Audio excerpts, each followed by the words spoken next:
All right. Well, welcome, folks. My name is Gianna. I'm one of the reference librarians here at the Chelmsford Public Library. And thank you so much for joining us tonight for 100 plus tips for maximizing garage sale revenue. Um, Two notes to just emphasize before we get started. Any questions or comments you have during the presentation, please pop those into the chat section of the Q&A down the bottom of your screen. That way later on, Mike will be able to go in there and answer any questions for you. Also, just to emphasize, this program will be recorded. However, it's only going to be available for folks for just a week. So if you want to refer to anything, please be sure to double check that shortly after we send out that link for you. All right, so let's get started. I'm just going to do a brief intro. Welcome to Mike Ivankovich tonight, our presenter. And the days of just putting a garage sale sign on your front lawn are long past in today's internet and social media world.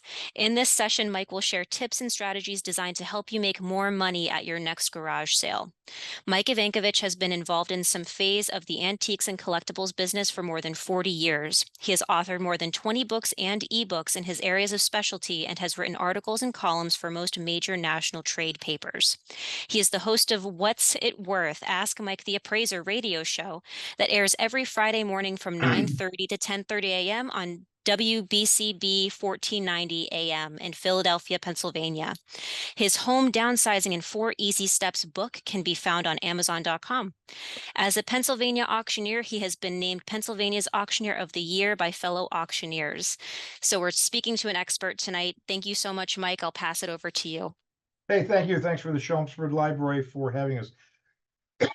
Guys, this thing got away with me. When I started this program, it was going to be 50 tips for running garage sales. And right now, the screen says 101. I'm actually up to 104. Most of these tips are on selling at garage sales, but we do have about 15 tips towards the end of the program on buying at garage sales. Just to give you a little background, you're up in Massachusetts. I'm down here in Pennsylvania, Bucks County, outside of Philadelphia. And I wear a bunch of different hats. I'm an appraiser. And my job as an appraiser is to help people understand the value of what they've got. I'm a licensed auctioneer. I've actually run auctions in Massachusetts, but I'm a licensed auctioneer in Pennsylvania. And what an auctioneer does, cutting to the chase, is we help people turn what they no longer want or need into cash. I have written the book Home Downsizing in 4 Easy Steps. And I'm a home downsizing specialist. I go out to my clients' houses and I help them deal with their house contents. She did say I got the radio show. Well, we're on tomorrow morning, 9:30, and I'll be talking to Huonville, Pennsylvania Police Chief, Chief John Barron, and we're talking about how to legally. What do you do with the state firearms? You know, your loved one passes, and all of a sudden you're left with some firearms. What do you do with them? This may not apply to Massachusetts, but we're going to be talking about what to do with them, at least in Pennsylvania. But the best description of what I do is this: turn your house upside down and shake it. If it falls out, I'm going to deal with it. The good, the bad, the ugly, the antiques, the collectibles, or anything else. So we're going to move around different parts of the garage sale. So let's start with scheduling a garage sale. Tip number one, should you have an individual or neighborhood yard sale? If you live in a non-neighborhood area, that solves that question for you. But if you live in a neighborhood, my advice is try and have a neighborhood yard sale because buyers will go a further distance. I will personally travel a further distance for what looks to be a pretty good neighborhood sale because I could park my car in front of one house, hit 3 or 4 sales, jump in my car, drive another 2 blocks, hit another 3 sales. I can cover a lot more ground in one stop. So if you're thinking of having a garage sale and you live in a neighborhood, don't be afraid to reach out to your neighbors, either using your neighborhood email chain or putting flyers on people's porches or talking to your friends and say, hey, why don't we all have a garage sale? It will bring more people into our sales, and more is better than less. Tip number two, you may want to avoid holiday weekends, Memorial Day, Labor Day, things like that, unless you live on a major road. Then it could be a plus. If you got a lot of traffic going by, not a bad idea to have a garage sale on a busy weekend. And if you are going to do that, you may want to put your signs out several days in advance so people know that sale is coming up. We'll get more into signs in a little while. Number three, advanced planning pays. My advice is don't just today plan on having a garage sale tomorrow. I mean, it may work if you already have your stuff in the garage and it's ready to go out, but You're usually better off planning the date, planning how your things are going to set up, getting as much sellable merchandise as you can, getting it clean and ready to go. Do as much pre-event work. It'll help you make more money at the sale. Tip number four, there is a theory out there that you may want to have your garage sale earlier in the month rather than later in the month because a lot of people get the government checks earlier in the month. Not sure what the percentages are or anything like that, but it kind of makes sense to me. Some people they get that check, retirement check, social security check, unemployment check, whatever it is, earlier in the month. They'll have more money earlier in the month to spend at a garage sale than later. Number five, weather is going to be a key to your garage sale. One of the best tips I could give you is this: don't ever schedule a garage sale when I do, because no matter what I do, I hit rain. But my advice is take a look at the 7, 10 day calendar. And if the weather looks good, maybe plan your garage sale. If it looks like you got a storm coming or 3 days of rain coming, I may want to wait until you have some nicer weather because bad weather clearly is going to impact the turnout at your garage sale. Number six, you got a lot of stuff. You're getting ready to go. You want the stuff going. Maybe if your sale starts Saturday, maybe have a Friday night party. Invite some family and friends over. Have some adult beverages and some light snacks, and turn Friday night into a buying party. Maybe you can move some of your merchandise with some. You can find a new home for some of your things with some of your friends. Gathering inventory. When you're having a garage sale, my opinion, more is better than less. Now, obviously, it depends on what you have. More junk is still a lot of junk. That's not going to do you much good. But the more sellable merchandise you have, the better you're going to do because you really don't know who's going to show up at your sale. You advertise it, you promote it, but you just never know. So more merchandise is usually better than less. When you're selling your children's things, make sure that they're on board with it. It's great to clear out the house, the kids' rooms. If the kids have been gone, my children have gone from our house 15 plus years. Okay, they've taken the stuff they want. Their clothes, if there's any clothes left, they probably don't fit anyway, or they're out of style. But you may want to check with your kids before you put their stuffed animals, their baseball cards, some of their games out for sale because they may still want them. Number nine, capitalize on the season. You'll have a better chance of selling a snowblower in September or October than you will in March at the end of the winter. You'll have a better chance of selling that outdoor table set, the metal table set or whatever with the cushions, in January or February as people are getting ready for the season, rather than at the fall when the sitting outdoor season is pretty much over. Number 10, antiques and collectibles you will usually sell. I'm not saying all antiques and collectibles will sell, but they're a good thing to sell at the garage sale. But if you're going to do that, make sure you advertise because there's a lot of dealers like myself who are looking for these kind of things. Whereas I will oftentimes avoid sales that only advertise children's clothing, children's accessories, things like that. That's not necessarily where I'm looking at. So make sure you advertise if you got antiques and collectibles. Okay, before your sale, make sure you check with your local regulations, your homeowners association. Are you allowed to actually have a yard sale at your home? A lot of communities do not allow it. So your options are either not to have a garage sale or to take your things to the flea market or have a garage sale at a friend's house where the regulations aren't as strict. But make sure you before you do all that work, you figure out if you're okay to have it or not. Number 12, should you have one, two, or more sales a year? That's a personal call. Based on my experience, most people hate running garage sales. Uh, but you can do better twice a year because you can kind of split things up. In the spring, you start selling things that are going to be ready for spring and summer. And maybe if you have a fall sale or end of summer sale, luggage will generally sell better in July or August, at least the college kids who are going away who need luggage. So you never know what to do, but twice a year is going to give you a better shot at selling your things than once a year. We have a guy near us. He seems to have a sale every Saturday, and it seems like he always has the same stuff in his driveway. So I don't know if he sells much or not, or if he's just the kind of guy that just likes having companionship and he uses it for social purposes. I'm not sure, but you'll probably make more money if you do two sales a year versus one a year. 13, there's no such thing as too many tables. Obviously, the better tables would be solid tables, maybe those white plastic top with metal leg tables that you get for Costco for $40 a piece that are so strong you could stand on them. They're going to be a lot better than having folding card tables from the 50s that have wobbly legs. Somebody bumps into it, everything falls down. Don't have tables, make tables. You could use sawhorses and a door or something like that. But tables are good because tables give you two options. They give you on top of the table option for displaying your merchandise, and they also give you the under table option for displaying merchandise. And more importantly, if you end up coming into some inclement weather, maybe some sprinkles are coming along, and you need to cover things up. Sometimes you can just take the things on the top of the table and you either cover them up with plastic or take them and put them underneath the table. Under the table is not going to help you if it's a heavy downfall, but for lighter rain, you could protect things for a little while. Number 14, get your items ready for sale. I personally love going to garage sales where things are filthy because I can see through the filth. I can look through that glass and I know if it's a good piece of glass or not by rubbing my fingers on it to see if it's chipped, crack, or anything like that.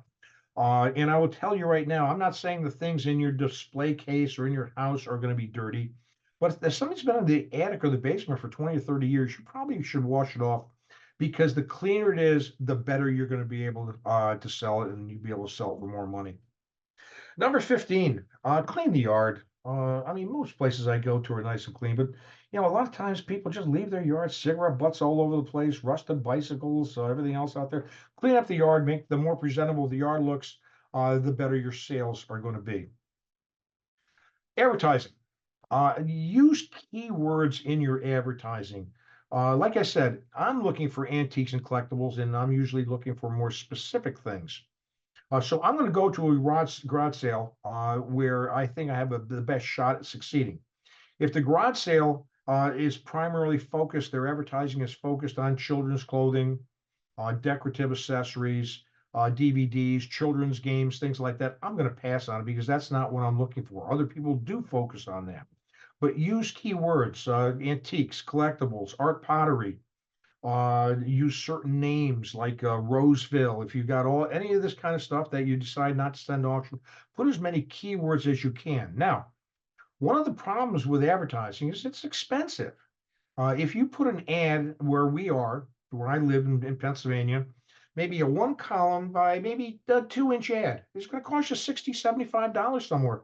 And frankly, by the time you put in the address, the date of the garage sale, the time of the garage sale, the address, any other specifics, and any other keywords, you're running $50, $75 to run a garage sale ad.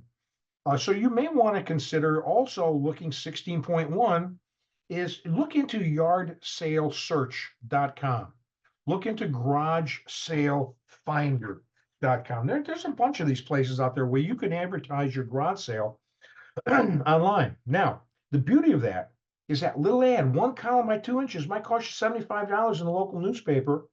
For a lot less, you can advertise on yardsalesearch.com. More importantly, you can have almost unlimited text. You can describe specifically what you've got there. But what's even better is you can put photos. I've seen garage sales advertised with 50, 60, 70 photos of what they've got going to be at that sale. I use that in my pre-auction, pre-garage sale screening. If I see some things I like, I'm not only going to that place, I'm going early. If I'm not seeing pictures of what I like, I'm going to pass on that garage sale. So don't overlook those things. Might cost you a few dollars to advertise, but you're going to get a bigger bang for the buck because you can put as much wording into it as you want. Number 17, your signage. Okay, signage is important. If you live on a busy road, lots of traffic daily, you probably want to start putting your signs out maybe 3, 4 days early. Make sure your date is on the sign. Garage sale, 1234 Main Street, Chelmsford, Massachusetts. Saturday, March 23rd, 8 o'clock, 8 a.m. Let people know so they know that. There's nothing more frustrating than somebody like me when I go by a sign that says garage sale, and then I either can't find the place because it didn't give any directions or signs, or I find out afterwards that the garage sale was last week and the people just never took down their signs. Put up your signs. Use directional arrows if you're off the main road. You can get those arrows at Staples, Office Max, places like that, and make it as easy as possible for people to get to your house. Use the signs, use directional arrows. On a busy road, I'll put some signs up early. I don't put all my signs up until the night before because it's not uncommon. If you put your signs up on the Monday before Saturday sale, there's going to be some rain or wetness in the meantime, and those signs are going to get knocked down. They do you no good on Saturday morning. So I'll either go out Friday night or Saturday morning early and staple my signs to the wooden telephone poles, or use the metal sign holders in the garage or whatever like that. But I want to get those things out. Now, before you put up those signs, give them a test. Make sure you could read them. If you're writing your garage sale signs in magic marker in something letters that are this big, something going by 50 miles an hour is not going to be able to read that sign. So you want to make those signs as legible as possible. And if you wait until the last minute, if you wait until Saturday morning, put up your signs and then realize, oh my God, you can't read these signs. Well, it's too late because you got to get back and get that garage sale going. So test your signs earlier, but your signage is going to make you money if you get people to that sale. How do you price your things at a garage sale? Well, let's be honest. Be honest with yourself. Why are you selling? If you're selling to make money, then you want to price things a certain way. If you're pricing things because you want to get rid of them, you want them gone, then maybe you want to price them lower. But be honest, why are you trying to sell? Price things accordingly. Number 22, my advice is to put a price on everything. Put a sticker on everything, or at least identify your tables. Everything on this table is $1. Everything on this table is $5.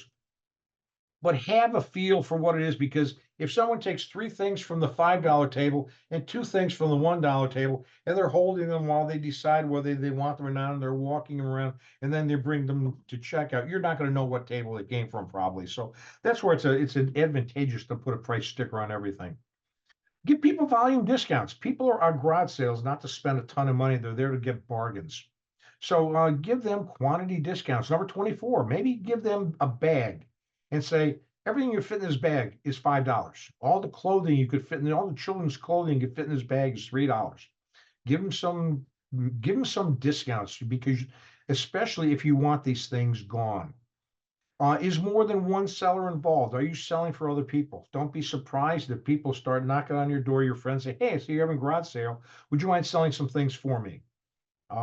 Usually the best answer is no, but sometimes if you want to be nice, yeah, I'll sell it for you.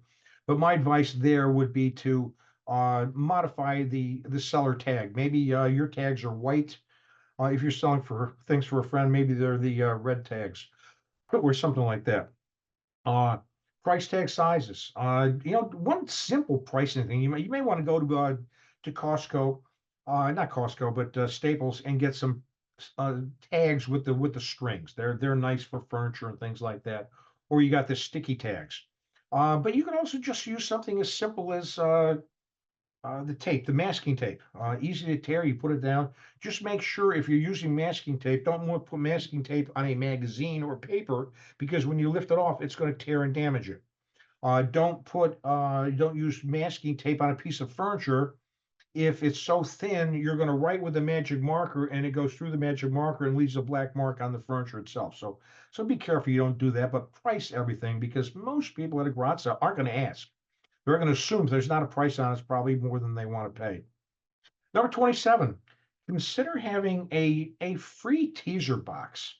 What I mean by that is, you've got some low end toys, some McDonald's stuff. Maybe have a free box where every kid who comes to your sale with their parents can take one toy for free. It's a feel good thing. It occupies them. They do that. They do this at certain shows. If you've ever been to oh God, an insulator show. There's a lot of people who collect those telephone line insulators, those glass insulators, and most of those things aren't worth money. Some of them are worth hundreds of dollars.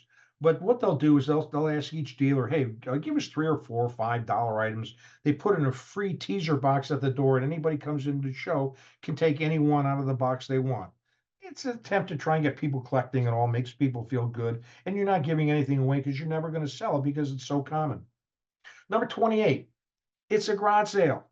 People aren't there to spend a lot of money. They're not there to spend $1,000 on your $1,000 sterling silver set. They're there hoping to buy your sterling silver set for $10 because you think it's silver plate. But keep your prices low. And let's be honest, people who go to garage sales are notoriously cheap. You could put an item out for $10, they're going to offer you five. You can put the same item out there priced at $5, they'll offer you $2. So keep them low. There's better places to sell your higher end items, such as auctions, dealers, flea markets, things like that. But garage sale, keep your prices low on average merchandise. If you're firm on something, let them know. Leave a sign. Firm on this dining room set. Or if you're open for negotiation, you may say OBO or best offer. There's a lot of way to let people know whether you're negotiable or not. Okay, let's go to setting up the sale. And number 30, use that free curbside box. Again, I was talking earlier about freebies. Put some free things in there, especially for the kids. It helps to keep the kids occupied by hopefully mom and dad are spending money at your garage sale. Table positioning, that's up to you. Each one of us is going to view things differently. But what I like to do when I'm doing a garage sale is I want the table where I have my better items close to where I can keep my eyeballs on it, right near the garage door. And I want my best table for that. I don't want somebody bumping the corner of the car table and the legs are so flimsy, everything falls down and starts breaking. So you might want to put your furniture towards the end of the driveway. If it's a clean day, if it's a clear day, it's not going to rain. If it looks like rain, you may want to put that furniture a little bit closer to the garage so you can get it into the dry inside of the garage if you get a sudden downpour or something like that. Number 32, don't forget you can use the under table display space. It just gives you a lot more oomph. You got when people are looking at the table, they look above, below, they can cover a lot more ground. Tip number 33, group similar items. Don't make it hard for people to find things. Make it easy. Keep the books together. Keep the DVDs and CDs together. Keep the clothing together. 34, sort the clothing by type. Maybe men's clothing, women's clothing. If you can even get into sizes, that's even better. Uh, Most of you are probably not going to have a clothing display rack on wheels, so you have to get creative. Maybe you tie a rope or a heavy duty line between two trees and you hang things from there. But make things as appealing as you can. The more appealing they are, the more you're going to sell. Be wary 36 of those rare fragile items. Keep those where they're kind of protected. Again, keep them near the money box. Keep them near your better things.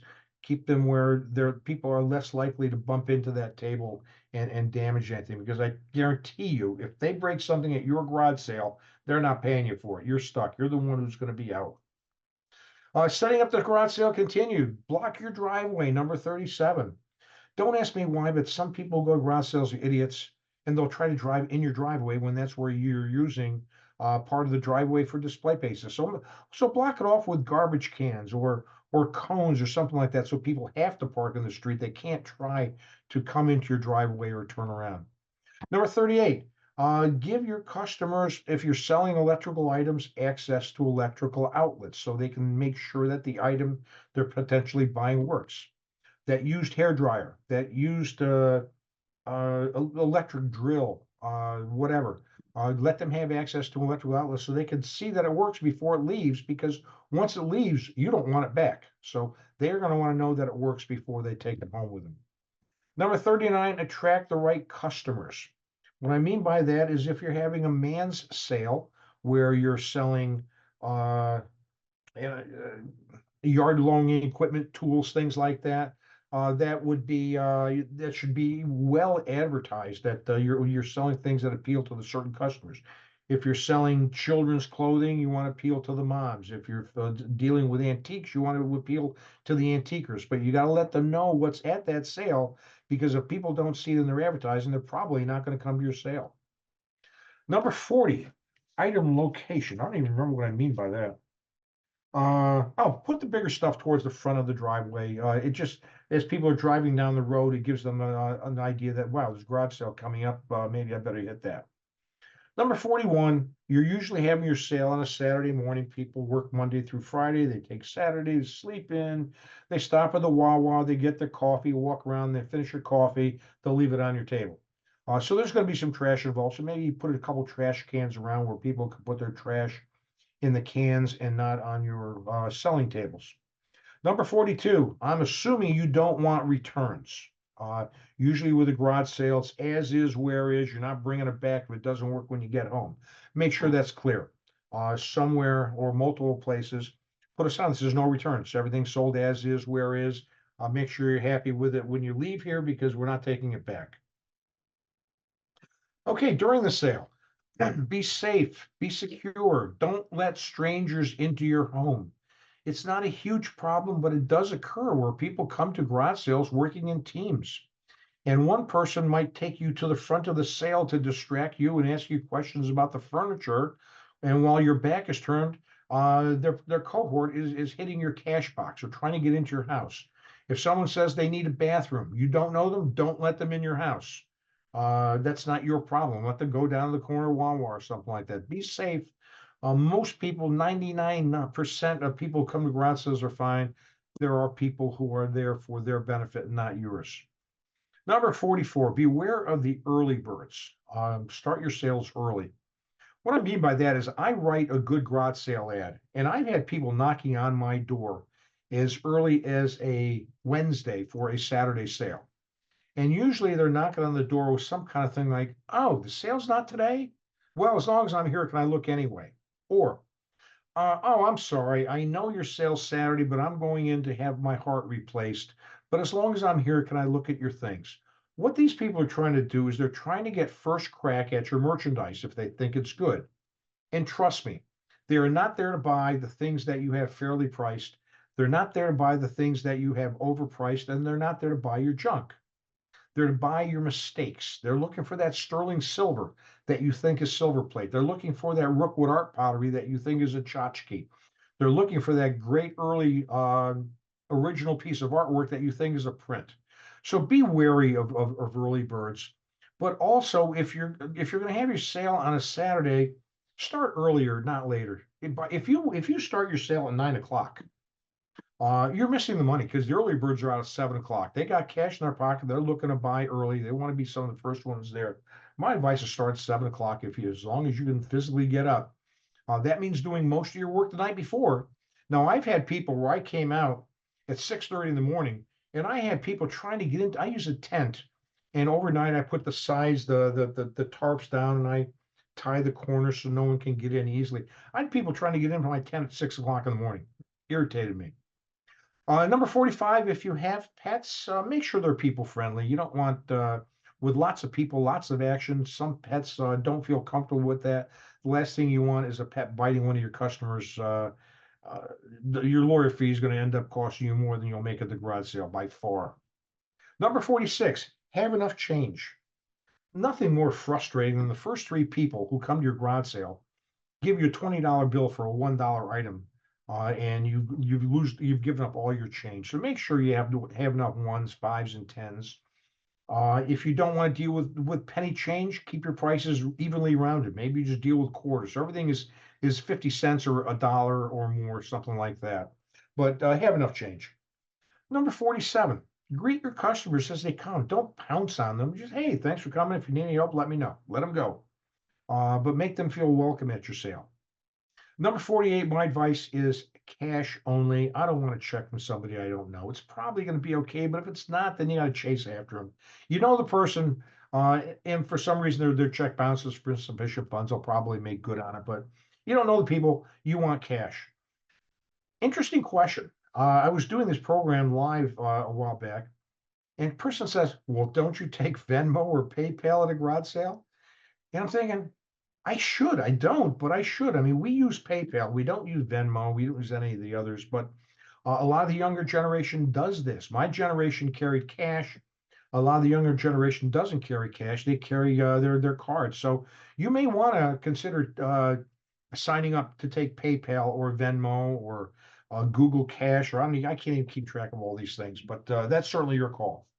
Number 49, keep your cash safe. Remember, Though there are occasionally teams that come in to work you, and while you're not looking, they try to grab the money that's in your cash box or something like that. Always keep someone designated to watch the money or keep it in your pocket where nobody can get at it. All right, during the sale, make sure you have boxes and bags and newspaper and wrapping paper for the people. What I would suggest now, when I go garage selling, I bring my own boxes and my own paper because most garage sales don't offer this up. But if someone's going to buy your tea set or your water pitcher with the six glasses, they want to wrap it up so it travels safely. So what I would recommend you do is have like a 6 foot table, have a whole bunch, maybe 3, 4 inches worth of newspaper that's opened up, bags maybe underneath, some boxes underneath, so people can wrap their own things. I don't mind wrapping things for people, but frankly, I don't want people I don't know wrapping my new purchase because if they don't wrap it like me, it could end up getting damaged along the way. So give them the option to wrap things so they get it home safely. 52, make them an offer that they can't refuse. Remember that all you get fit in this bag. Uh, keep lowering the price. DVDs, dollar a piece, three for $2, five for $3, 10 for $5, whatever. Give them an offer that they can't say no. 53, my advice is to kind of keep track of what you're selling. I just like to know what we sold at the end of the day. So just keep it yourself. Every time I sell a couple things, I just write it down. It doesn't have to be exact, but it gives you an idea what you did, and it's especially important if you're selling items for other people. They want to get paid. Number 54, I would suggest having a calculator. Most things at a garage sale you don't need a calculator for, but sometimes people say, well, if I buy this and I buy this and I buy this and I buy this, can you do any better? Well, sometimes a calculator helps not only you, it helps them figure out what they can pay. 55. You're going to start the sale off in the morning, and let's say you have some sales. Then all of a sudden you start having holes uh, in the table. My advice is to rearrange periodically to give it a fresh look. If you have lots of holes in the tables, it can sometimes suggest that, gee, what's left is the stuff that the other people didn't want. There must be something wrong with it. So throughout the day, try and give your sale a fresh look. I drop prices as the sale goes along. Uh, if I'm putting something out at 8 o'clock in the morning, I'm probably going to hang on to that price until about 10 o'clock. But if the first round of people have all said no to it or they haven't done anything, I may want to start lowering my prices. And then by 12 noon, I'm hoping to be done by 1:30, 2 o'clock. I'll lower my prices again. And there's a strategy for this too. And I'll come back to this in just a couple of minutes. But 57, beware of B-backs. A beatback is, oh, do me a favor, hold that chest of drawers for me. I'm going to the Wawa, get some cash. I'll be right back. Well, they never show up. And what you've done is you've lost the opportunity to sell that chest to somebody because you were holding for the be back that never be backed. So if they want something, if they're going to go for some more cash, give me a $20 deposit. I'll hold it for you. Otherwise, it will be here for you only if no one else pays me first. On number 58, just what I said, hold items, only hold items with a deposit. 59, post-sale offers. Let's say you have a dining room set out there and you have it priced at $400 and you're hoping to get it, but you're not sure. And someone says, you know what, I'll give you $200 for it. Maybe instead of outright telling them no, maybe say, you know what, give me your name and number. If I don't get my price, I'll give you a call back and give you right of first refusal on it. There's no guarantee that they're going to come back and honor their original offer. But sometimes I've been able to make connections that way where things that didn't sell, fine. I lowered my price. They come back, they get it. Sale done. I got rid of what I wanted to get rid of. Number 60. You may want to offer up snacks and beverages at your garage sale. And I'm not saying for free, but if you have grandkids or kids, let them have a lemonade stand and with some freshly made cookies. They'll probably make more money than you at the garage sale, but people like buying that stuff and they like supporting kids. Certainly, if it's the right season, I would highly encourage you to have your daughter sell Girl Scout cookies or things like that. People like fresh food when they're out and about. As people are leaving, thanks for coming. Again, you haven't hounded them. You welcome them to your sale. You've answered any questions they may have. As they're leaving, thanks for coming. Enjoy the rest of your day. That's it. After the sale, please, please, please take down your signs. There's a guy near me every Memorial Day. He has a great garage sale. I give the guy credit. He does cleanouts, and he takes a lot of the stuff that he has left over from cleanouts, and he has this huge 200-foot uh, barn type building. And the guy probably does $10,000, $15,000 on that weekend. It's a 3-day sale. And I don't begrudge the guy. He has a great sale. But what he doesn't do is he puts up probably 100 to 150 posters, signs around town, and he never takes them down.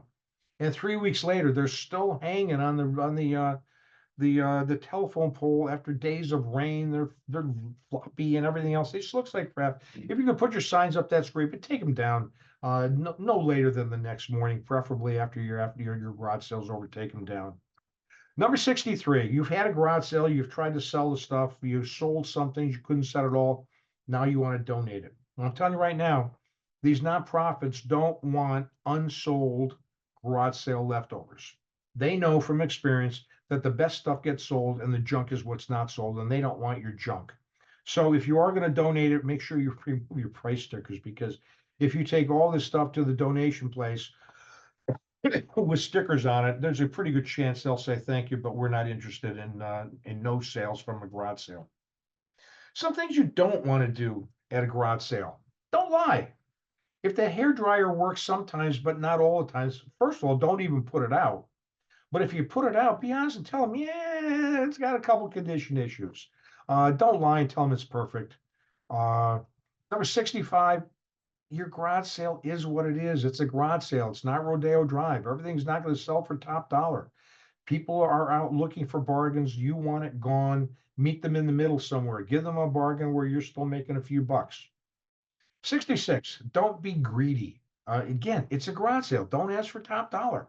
Let the stuff go. If you've got really good stuff, then there's other places, like you send it to the local auction house, a regional auction house. You put it on eBay. You put it on Facebook Marketplace. Garage sale is the kind of place where you want people to come, pay you cash, they take it away, and you're done with it. You don't see it again. Don't sell things that are damaged or broken. If you have a set of 8 dishes and 2 of them are chipped or cracked, get rid of them. Because the minute somebody sees a chipped or cracked part of a set, it diminishes their perceived value of the set. I'd rather sell 6 good dishes than 6 good dishes with 2 damaged dishes, because there's going to be a damaged perception of that. 68, you're selling junk. Don't ask for retail prices on junk. Price it accordingly. 69, don't quote book values. There's nothing more irritating than going to a sale and, why are you asking such and such a price on this furniture? Well, Cobell's price guide says it's worth $4,000 and I'm only asking $3,000. Well, don't quote that. Nobody wants to hear that. If it's worth, if it's worth your price, explain why it's worth the price. It's original box, original finish, still working condition, a title, all that other stuff. Sell the thing, but don't go looking for book values. I kind of covered this earlier, but once again, don't expect people to ask for prices. A lot of people don't want to ask because they're going to assume, oftentimes, they're going to think you're asking more than you really are. So if you price everything, there's no question. But also understand, whatever your price starts at, it's never going to go up. It's only going down. You start something at $10, they'll offer you 5. Yeah, so you ask for 5, they'll offer you 2, whatever. Okay, don't let strangers into your house. We already talked about this. If you're nice enough to let strangers in your house, have someone walk in with them. Make sure they don't walk. If they're going to use the bathroom that's in right off the laundry room, make sure that's all they do. But my advice is, don't let strangers in your house, period. Don't sell other people's stuff unless you work out the details. Don't put 10 pounds into a 5-pound bag.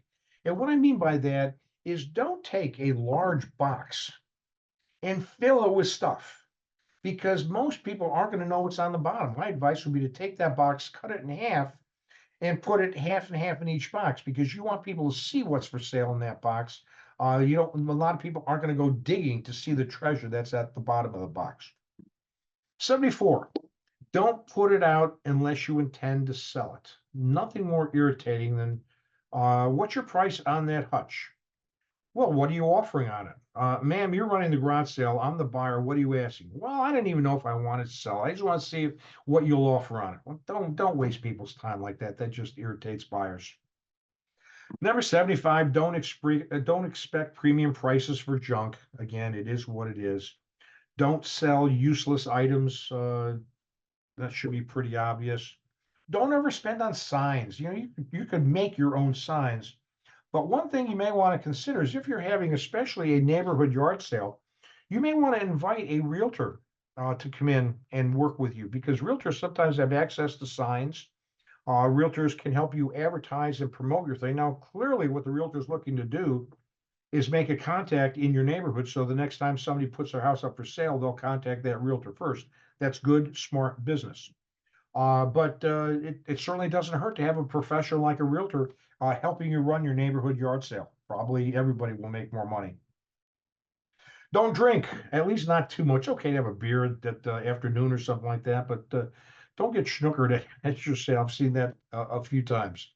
Don't talk publicly about how much money you're making. That's between you and the family. Keep it quiet. Don't sell personal items. That's pretty obvious. Don't take checks from strangers. That's pretty obvious. Don't take people's comments seriously. It's people don't know you. They're going to come in and sometimes try to disparage your merchandise with the intention of if they figure if they could make it look less valuable in your eyes, you'll come down in price. Some people do it tactfully, some people don't. Just don't take that too seriously. It's all part of the game. And 83, don't let buyers intimidate you. It's your sale. Don't let them squeeze you into dropping your prices any more than you want to. Okay, those are 83 things on selling at garage sales, but I would be remiss if I didn't touch some things on buying at garage sales. And I equate buying at garage sales to like handicapping races. If you've ever been to the racetrack, seriously, they sell handicap sheets, scratch sheets. And what that does is it gives all the history of every horse in the race. It tells you who the horses are, what they've done on certain track conditions, how they run in the rain, in the mud, in the sun, whether they're, how long the race was, how they finished. It gives you all the information. Based on the information, you come up with a strategy or an enhanced opinion about what horse is going to win, and that's how you place your bets. I kind of do the same thing. A lot of people do the same thing with garage sales, except we use the advertising as our scratch sheet. Uh, I start looking at garage sales. When I'm going to go out garage selling on Saturday, or Friday even. I start looking out at Wednesday. Very few people advertise garage sales much earlier than Wednesday, but my local paper starts the garage sales on Wednesday. Some people advertise Wednesday, Thursday, Friday, but there's some new ones coming in on Thursday, and there's a few latecomers that only start advertising on Friday. But I start looking on Wednesday, and I will look on my local newspapers. I'll look at local websites like yardsalesearch.com, garagesalefinder.com. I'll go to the Facebook uh, online yard sales and online garage sale groups in my area. And I'll try and see what's around. What are my options? And then what I do is I create what I call a short list. Okay. If I have my druthers, these are the first 5 garage sales I'm going to go to on Saturday. And realistically, you can't go to that many if you got to drive from one to the other, because trust me, by the time you get 10 o'clock, the best stuff is usually picked over. Occasionally, you'll find a treasure here and there, but stuff is picked over. So I like getting there early. But I create that short list and I change it because I might find a better sale on Thursday that's going to take me in a slightly different direction or totally different direction. So I keep updating it, but then that list is ready by Friday night. So I know where I'm going on Saturday. I want to be one of the first people. I plan a route. I want to be one of the first people at that garage sale on Saturday. And a lot of people do Friday garage sales. I want to be the first ones there. Friday are more dealer garage sales because most people are working Monday through Friday. Saturday, you get a mixture of dealers and casual buyers. If you're going to go with somebody, 2 people are better than one. Because if you hit a neighborhood yard sale, you may take, if Sue and I are going, I'll take one side of the street, Sue takes the other side of the street. If we see something we have a question about, we communicate with our cell phones. But other than that, uh, 2 people can be better than one.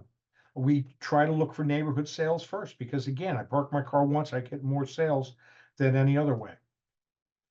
What I'm gonna do is if I'm going garage selling for at least a period of 3, 4 hours, I'm gonna pack some snacks and drinks. I don't want to stop for breakfast. I'm too busy. I want to get to that sale first. So I don't go for breakfast. I go for lunch when I'm done.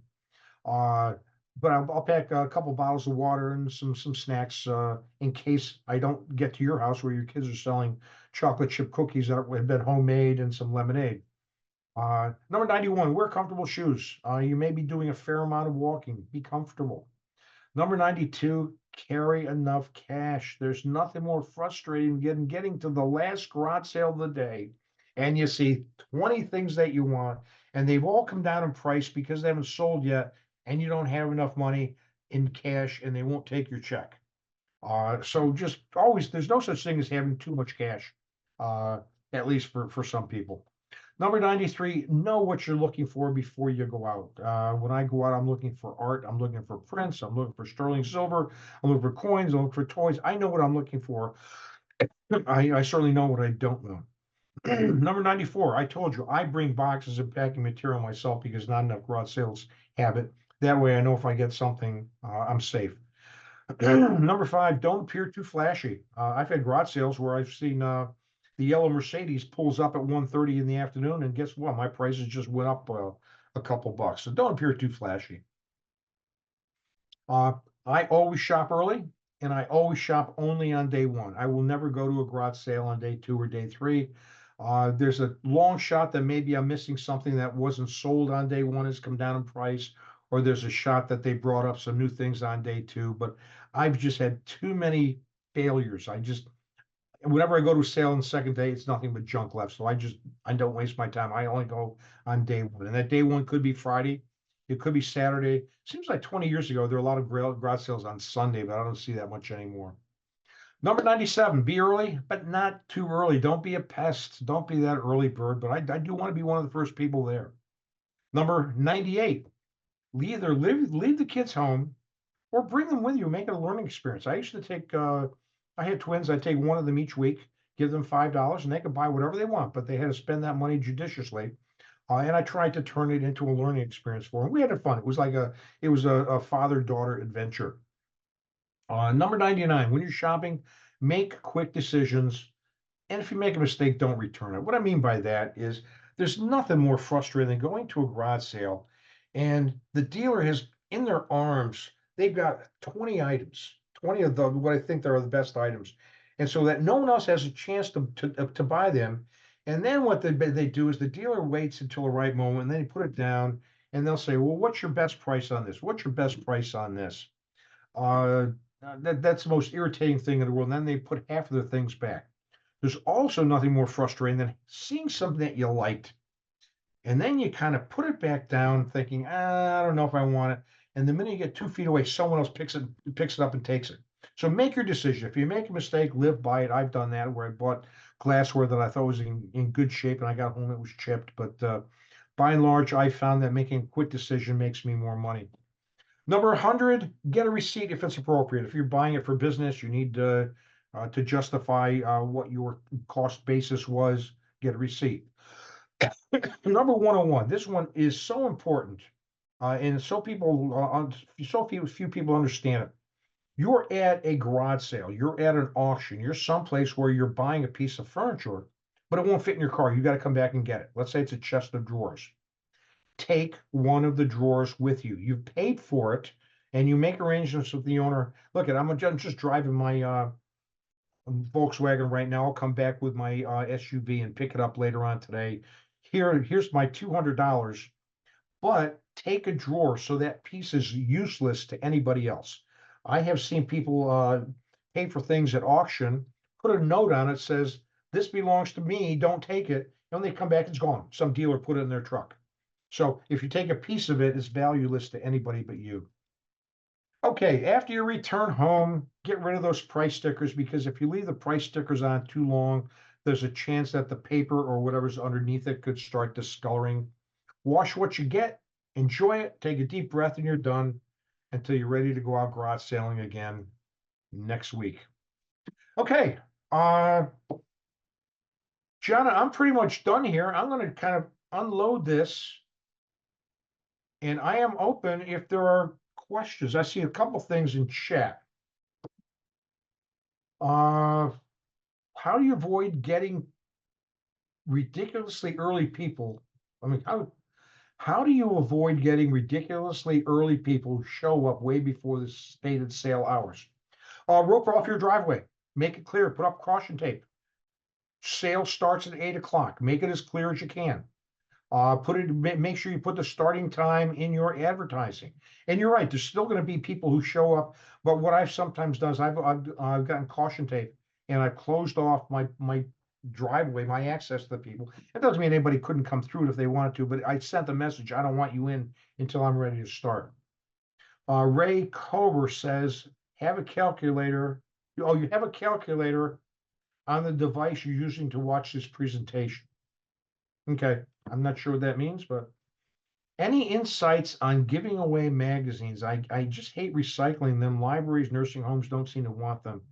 I'm going to tell you right now, most magazines have nominal value. Some of them are worth money. You got the first Playboy, it's going to be worth $5,000. You got the first Mad magazine, the first Crack magazine. Usually, issue number one of successful magazines is the best one. Most later ones, it's tough to say. If you have 10 years worth of model railroading magazines, maybe advertise them on Facebook Marketplace or on one of the Facebook online yard sale garage sales where someone could come over and pick them up, or advertise them if you have railroading magazines, for example. I'm sure that there are model railroading clubs where you could advertise in their newsletter. I just caution you the most amount of money equals the most amount of work. Sue Boylan to host and panelist, best source of pricing for your items. You got to do your homework there, guys. That's not easy.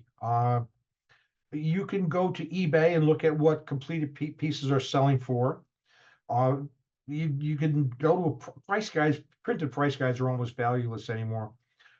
Frankly, I work with people around the country, helping them price their garage sale stuff. I have a website called, if you want to write this down, virtualappraisals.net. Virtualappraisals.net. And I work with people where they're having a garage sale. They don't know what to price things. So we do it virtually using Zoom. They show me the item. I suggest a price. I can get you going. We do that anywhere in the country. Even though we're in Pennsylvania, we can help you up there if you wanted to do that. Otherwise, do your homework. Uh, if you price something too high, that's fine. You still own it at the end of the day. You price something too low, it's gone. You lost money. You're not getting it back. Joyce Bean to everyone. Do you have a list of the yard sale to-dos available? I used whatever to-dos I had in this program. If I missed anything, I would definitely appreciate somebody emailing me, telling me what I missed. Ray Colbert saying that was in regards to you mentioning having a calculator when you do sales transactions. Okay, I think what he's saying is your phone or your Apple Watch may have a calculator on it, is what I guess you're saying. So he's right. You always do have a calculator. Real important. Well, how is the Joanna Winchester? How is the best way to handle cash if alone? Keep in your pocket. That would be my advice rather than having the cash drawer if you're alone. That's the thing I could say. Nancy Kane, how to price about 40 assorted golf clubs from the 60s. Based on my experience, there's not going to be a whole lot of interest in those unless they have some type of provenance. Wooden shafted golf clubs, some of the early ones, where before they started numbering them, you had the mashy and the woody and the whatever they used to call those things. Uh, they can be fairly collectible, but once you get in the 60s, you got the wooden head drivers. They don't use wooden head drivers today. They use I don't know if it's titanium. The driver head today is the size of a softball. Unless those clubs were owned by somebody famous, used at a famous course or something like that, I don't see them having a whole lot of value. But that's just me. Anybody else with any questions? Gianna, are you still here? Yes, I am. All right. Okay, you know what? I just saw some questions here. One time I went to a garage sale where I thought toys would be offered, were just toys the kids didn't bother to clean up the yard. I'm not sure how to answer that. Do you think community garage sales help to solve a lot of the problems you mentioned? No. Community yard sales, I think what you're saying is like the firehouse or the church or the synagogue may have something. And it's kind of even more problems because you got to pack everything to get it there. There's pros and cons. You got to pack that glassware so it doesn't break when you get there. You got to bring a table. You got to set it up. You got to stand on your feet all day long. You got to sell. You got to break it down, bring it home. And yet you could have 500 or 1,000 people going by your merchandise. So you have the right merchandise. Community garage sale makes sense. If you have junk, maybe keep it at home. What's the best thing I've ever found at a yard sale? Hmm. I'm going to say it was a piece of art, but I'm not going to tell you how much I sold it for. It was good, 5 figures, but I won't tell you if it was 10,000 or 99,999, somewhere in between. All right, Gianna, what do you think? Do we have anybody else? I don't think so. I do see. So Joyce Bean, you just mentioned about the steps. So I will just reiterate to folks, tonight's presentation has been recorded. So everyone that's registered will get an email, hopefully tomorrow or early next week, with the recording. So you'll be able to kind of refer to all of these steps that Mike went over throughout the presentation, and hopefully take them with you to garage sales that you're planning to attend this season or put together yourself this season. Um, but yeah, it's just be on the lookout for that email, folks.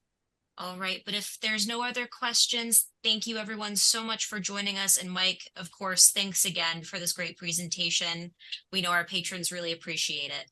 Thank you, Gianna. Thank you for the Chelmsford Library. Appreciate it. Look forward to working with you guys again. Have a good Yes, night. definitely. You too. Bye, everyone.